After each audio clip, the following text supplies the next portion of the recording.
Hey, how's it going, everybody? I'm Jen. For those who don't know me, I'm Jen Turnham, and I am passionate about using brain science and my psychology degree to help women fill their own cup first in order to be better mothers, sisters, friends, partners, whatever it is we're striving to be. I'm also the host of the free Facebook group, Highly Sensitive Extroverts. So if you are what's referred to as an HSP or highly sensitive person, and you're also an extrovert, maybe you feel like you're an introverted extrovert, because that's quite common, or you just feel like you know you're an extrovert but you don't 100% fit the extrovert mold, then chances are you're a HSP as well, because that being HSP slightly shifts how extroverts are and how we show up in the world. But if that's you, then the good news is that you're really unique, which is, as I said, it's a good thing. And in fact, HSEs or highly sensitive extroverts, we make up only about 6% of the population. We have different struggles, different challenges, and that's why I created the HSE group to help us. And so I'd love for you to join us if you're relating to the things that I'm saying. And I also want to draw your attention to something really exciting at the moment. I am running a free live masterclass coming up soon. It's based on my 4-step pathway to live your ideal life. So there's a link to register for the free webinar available in the post attached to this video.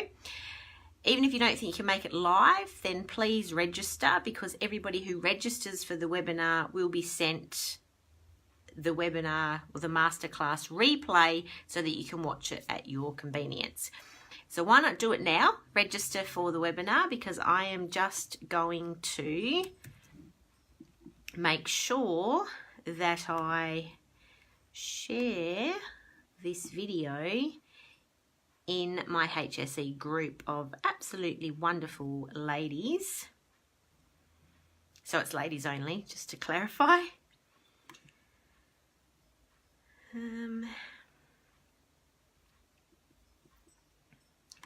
Sorry, Facebook, or sorry, not Facebook, it's the internet connection slowing us down slightly.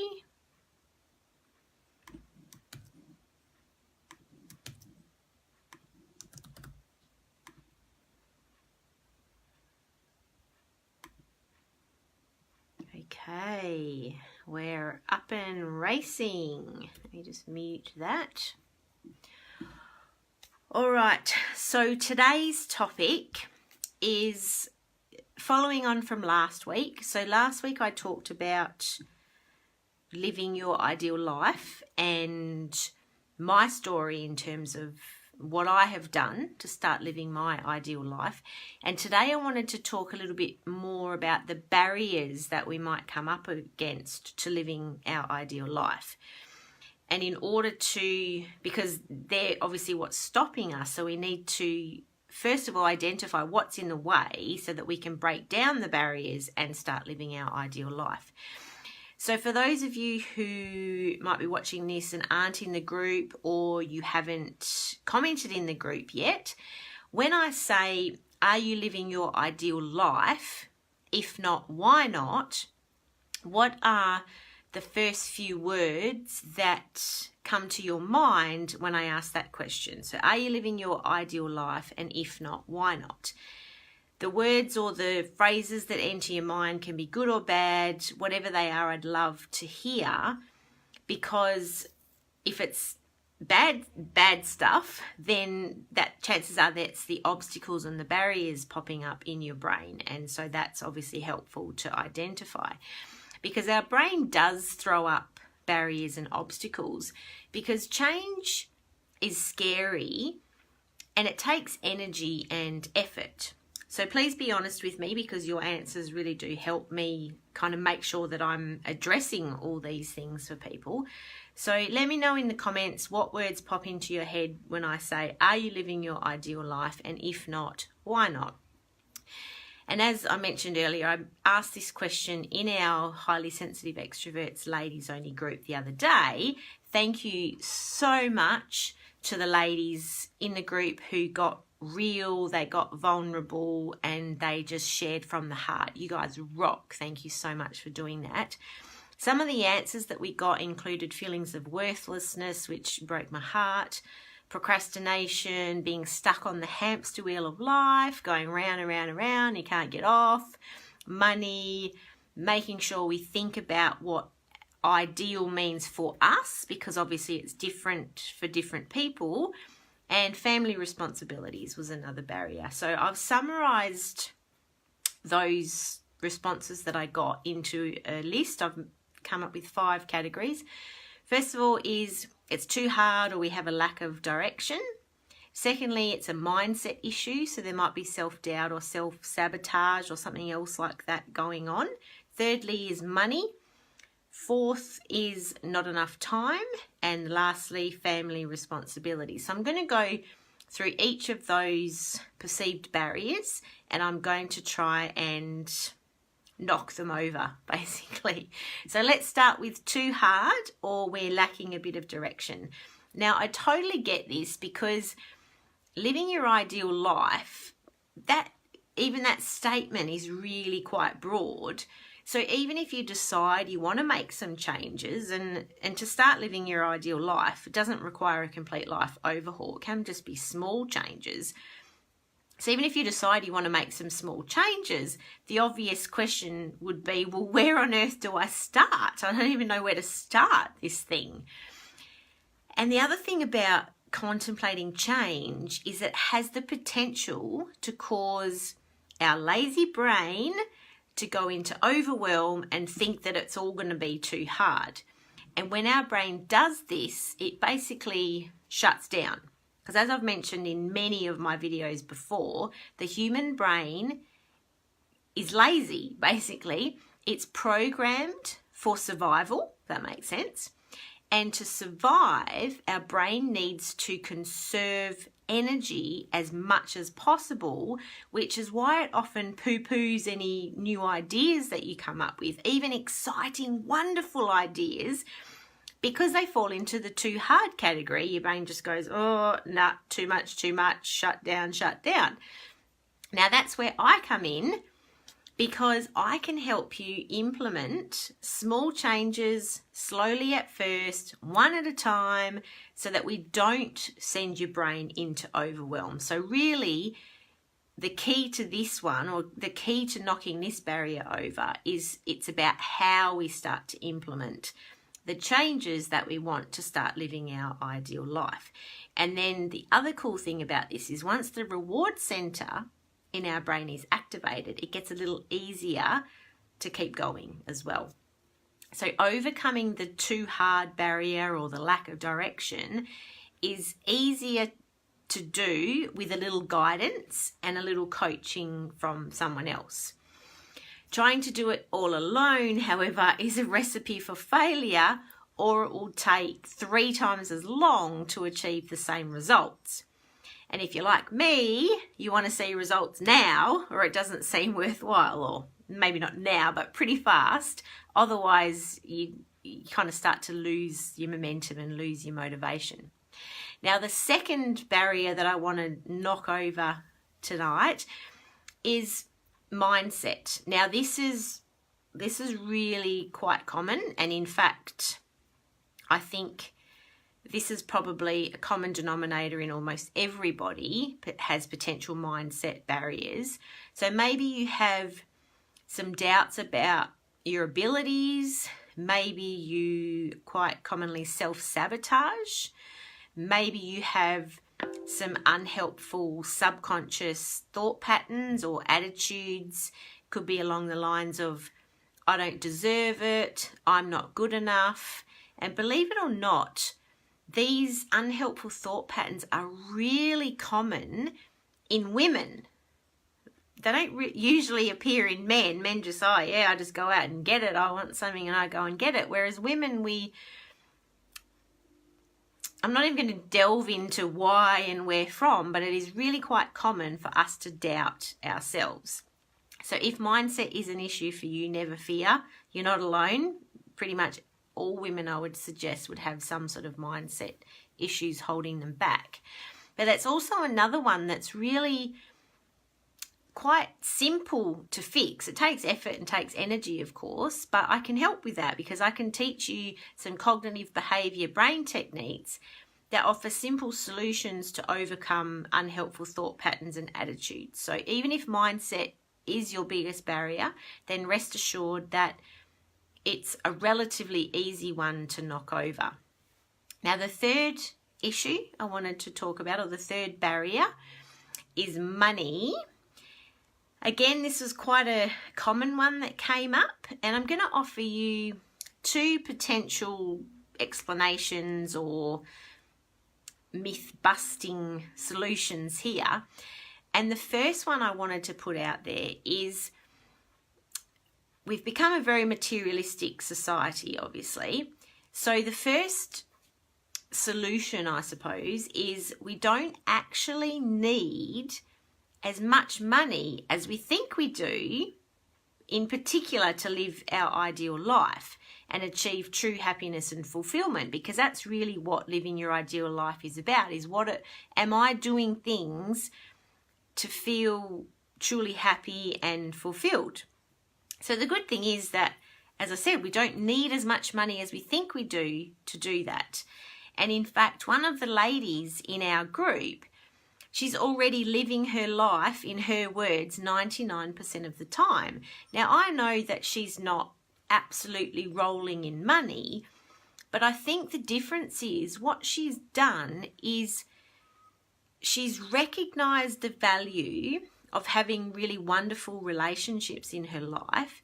She's also recognized the value of taking time out for yourself and doing things regularly that make you happy. And they don't necessarily need to even cost money. That's the key here. So, for example, I know one of the things that she loves is gardening, which doesn't take much money at all. So if you feel that money is an obstacle for you in terms of living your ideal life, think about it in terms of stages. Well, first of all, have a think about maybe we don't actually need as much money as we think we do, but also think about it as the first stage is working out what you can add to your life that doesn't cost much money but will make a big difference to your happiness levels. And the second myth-busting solution that I want to propose in terms of when it comes to money, and this is a pretty interesting concept, so stay with me. What I'm going to suggest to you is that maybe money isn't the real issue. I'm going to say that again. Maybe money isn't the real issue. And given the above that we just talked about, in that we don't actually need as much money as we think we need in order to find happiness and fulfillment, then there are things that we can do, obviously, that don't require much money. So that's why I suggest that maybe money isn't the real issue. Maybe money is the easy answer to give to that question. And maybe if you dig a little deeper, there's a bit more of a mindset issue going on. And I'm not saying that I'm right and you're wrong if you say money is an issue. I'm just saying just have a think about it and just dig a little deeper and see if perhaps there is a little bit more going on when your brain gives you the response of money as being the biggest obstacle. Now, the fourth one that I mentioned I was going to go through is we don't have enough time. Now, this is an absolute classic and something that I've addressed in multiple previous videos, because obviously we live in this crazy busy society. There's so many expectations on particularly women about all the things that we should be able to do. Have it all, do it all, be it all. Maybe that's not possible though. Maybe we're trying to do too much. But the main thing that I wanted to say about time, or not enough time, is the moral of the story basically is we find time for the things that we believe are a top priority. So until you start to recognize that you should be a top priority, then nothing's going to change. So I'm going to say that again. The thing about time is that we find time for the things that we truly believe are a top priority. So until you start making you and your happiness a top priority, then nothing's going to change. Because we all have the same number of hours in the day, but some people manage to seemingly achieve more in those hours. So I promise you there is room for you to start to do small things every day simply for your own pleasure. You just have to make it a top priority.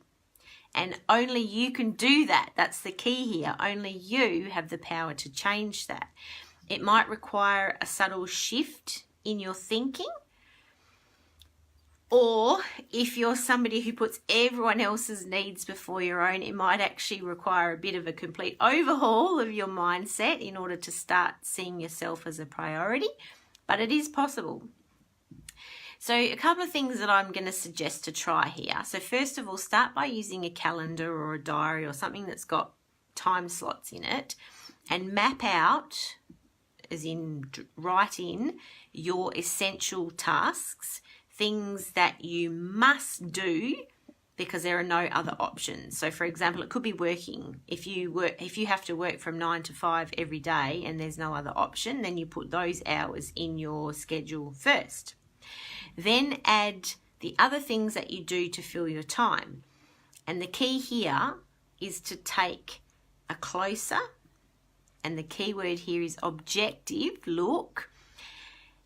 And I guarantee you that there are going to be things that you fill your day with that could possibly be eliminated, delegated, or another option found so that you don't have to do them. So the challenge is, can you choose 3 things that you could eliminate, delegate, or find another potential solution? And there you go. You've already found some extra time in your day that you can devote to you. The next challenge is actually devoting that time to you, but that's a whole nother topic. So the last barrier that I want to attempt to push over in today's video is family responsibilities, or just responsibilities in general. It could be to work, family, whatever it is that you feel obligated to be responsible for. And again, this is a really classic issue for women because most of us are brought up, and it's a subtle, almost unspoken expectation in society, but we're brought up to look after everyone else around us first, and so we end up putting ourselves last. So the shift that I would like you to make, if this barrier is one for you, is what I call fill your own cup first. Now, this is something that I speak about quite regularly because it's something that I'm very passionate about. The way it works is it's kind of like the oxygen mask that the flight attendants go through on the plane. They always say, make sure you put yours on before helping children or others. So the fill your own cup first is very similar to that. So if you think about a wine glass, we'll choose wine glass because a lot of us like drinking wine. Now, if you only have half a glass of wine, it's very difficult to fit everybody else's needs, including your own, if you're only glass half full. But if you top that wine glass up so that it's so full to the point that it's actually overflowing, that's where the magic lies. Because basically what you do is you give to others from your overflow. So if you strive to be a better mother, partner, friend, sister, whatever, you must fill your own cup first, because we are much better able to be there for those around us if we feel whole, happy and complete ourselves. So we're not trying to give to others from an empty cup. That doesn't work long term, in fact, and all sorts of calamities will rain down on you if that's what you try to do long term. So taking time for you, if that makes you feel like you would be neglecting your responsibilities somehow, then remember the fill your own cup first concept. So we need to give to others from our overflow. And the one little last point that I also wanted to make on that is, don't your loved ones, your children, your partner, your friends, your family, don't they deserve the best of you? Not the half-listening, exhausted, cranky shadow version of you that they are getting if you are not happy, fulfilled, and content. So that's another way to look at it as well, is they deserve the best version of you. And in order for you to give them the best version, you have to look after yourself. So they're the 5 barriers that I wanted to attempt to push over this evening. So my challenge for you over the next few days is go through the list. So I'll go through the list again. Maybe it's too hard or you lack a bit of direction. Maybe it's a bit of a mindset issue. You have these unhelpful thought patterns, self-doubt, fears, self-sabotage. I'm not good enough. I don't deserve it. Maybe there's a mindset issue. Maybe money is an issue, or maybe it's not the real issue and you need to dig a bit deeper. Maybe you feel like you don't have enough time, or maybe your responsibilities are holding you back. So basically take an honest look at that list and commit to making some shifts so that those barriers or those obstacles are not stopping you from taking time out for yourself. And if there are any other barriers that you come up with, then rest assured they can be overcome. The first step is recognizing that barrier in the first place. And the last thing that I suggest you do is register for my upcoming masterclass, because in that you're going to learn my simple 4-step pathway to start living your ideal life. And the beauty of it is that it's not about overhauling your whole life. It's just about adding good things one at a time so that you start to create your ideal life. And as I mentioned earlier, the replay for the masterclass will be available, but only for those who register at the link that's attached in the post attached to this video. Now next week, so Monday, 5 o'clock, I'm going to talk about the 3 biggest mistakes that people make when they're trying to transform their life. So I will see you in between times in the group, or next week, Monday, right here, same time, same place. Enjoy the rest of your week, folks. Have a beautiful weekend. See you soon.